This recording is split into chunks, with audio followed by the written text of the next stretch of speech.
Всем огромный привет!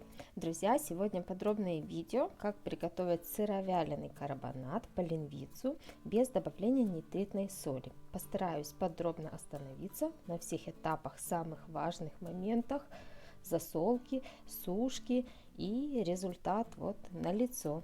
Мясо выходит очень вкусным, красивым в разрезе, прозрачным. Такое мясо будет шикарным украшением любой мясной нарезки, это однозначно. Да, конечно, процесс приготовления занимает время, на это уйдет около месяца, 25-30 дней однозначно, но думаю, результат того стоит. А готовится такое мясо не так уж и сложно.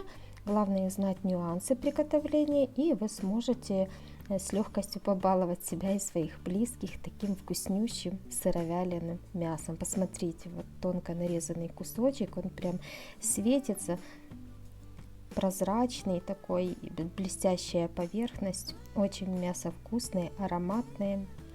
Для этой цели мне надо ровно килограмм полинвицы, ну или карбонат еще говорят. Вот небольшое количество жирка я все оставляю, ровно килограмм.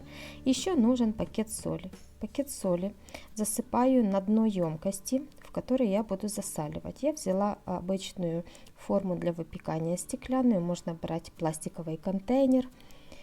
Мясо перед этим замораживалось, то есть берем мясо, которое находилось в заморозке.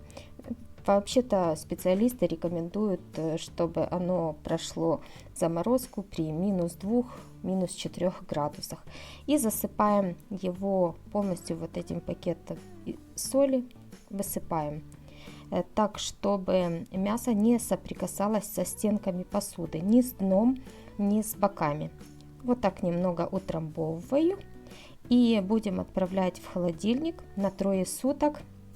Для того, чтобы оно просолилось. Вот килограмм мяса, это означает 3 суток в холодильнике засаливаем. Смотрим, если выделится большое количество жидкости, то жидкость тогда сливаем и соли немного придется досыпать. У меня мясо провело 3 суток, ровно 3 суток в холодильнике. Достаю я его, вот видите, соль немножко влажноватая, это так должно быть. Если у вас много жидкости, значит слить ее и досыпьте еще немного соли. Все, теперь мясо надо хорошо промыть под проточной водой и будем вымачивать его. Мясо я промыла. И вымочить надо ровно 3 часа. За этих 3 часа надо 2 раза поменять воду. То есть слить воду, залить чистую на протяжении вот этих 3 часов, которых мы будем вымачивать. Все, прошло 3 часа. Отправляю на бумажное полотенце, обсушиваю мясо салфеткой. И теперь будем присыпать специями. Для этой цели вот тут у меня ровно 1 столовая ложка муки. Отправляю я сюда столовую ложку пажитника, или это еще уцхо-сунели. Можно заменить его на хмели-сунели. 1 столовая ложка паприки сладкой. Сюда же черный перец, чайная ложка, и острый красный перец, чайная ложка. И сюда же вот 4-5 зубчиков чеснока. Я их раздавила. И сюда все перемешиваем. Теперь, так как мясо мы готовим без добавления нитритной соли, то в специях могут быть какие-то и микроорганизмы. Это все-таки специи, которые, ну, скажем так, не стерильные.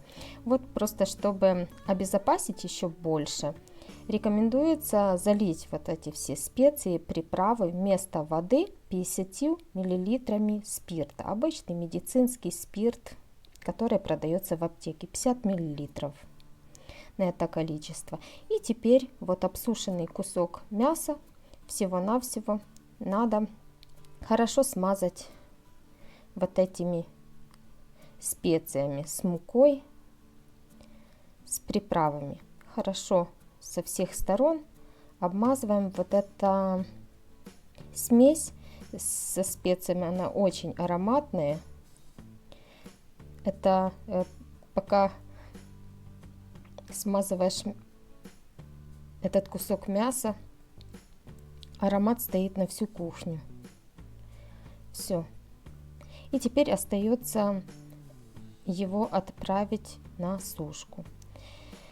Перед этим надо его укутать. Это сделать обязательно. Я пользуюсь просто обычным бинтом.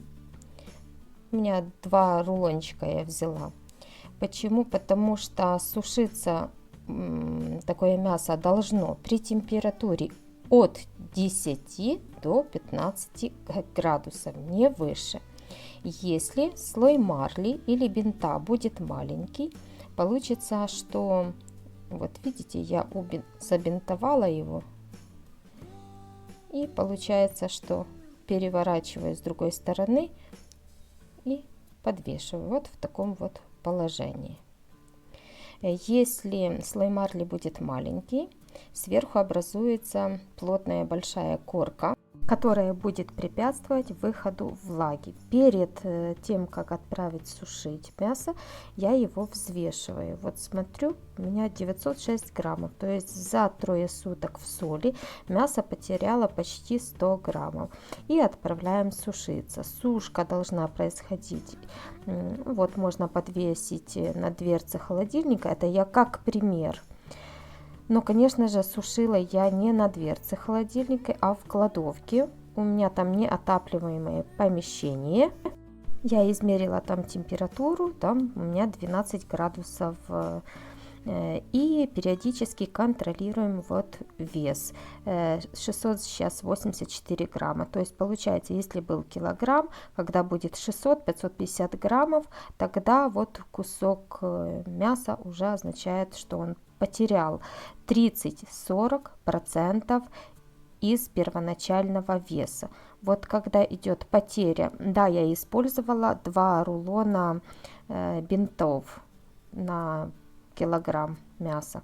Вот когда мясо потеряет 30-40% от первоначального веса, это означает, что мясо готово. Обычно это занимает 30 суток, ну может быть 20, 25-30 суток, вот так вот.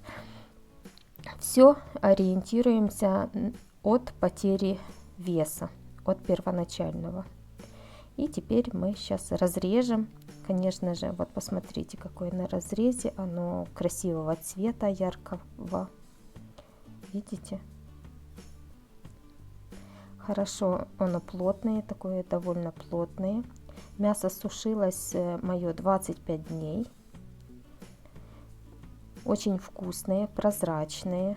Вот видите, такого яркого цвета и без нитритной соли. Абсолютно. Нарезается. Конечно же, нарезать его надо чем потоньше. Вот, посмотрите. Видите? Блестящая поверхность. Очень ароматные. На дверце холодильника не сушу. Объясняю почему. Потому что вот эти все приправы, ароматы очень сильно заполняют посторонним запахом холодильник. Поэтому, конечно же, лучший вариант это кладовка, балкон.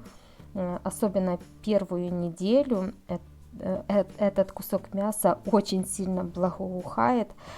Поэтому в холодильнике это, ну, как крайний вариант сушки.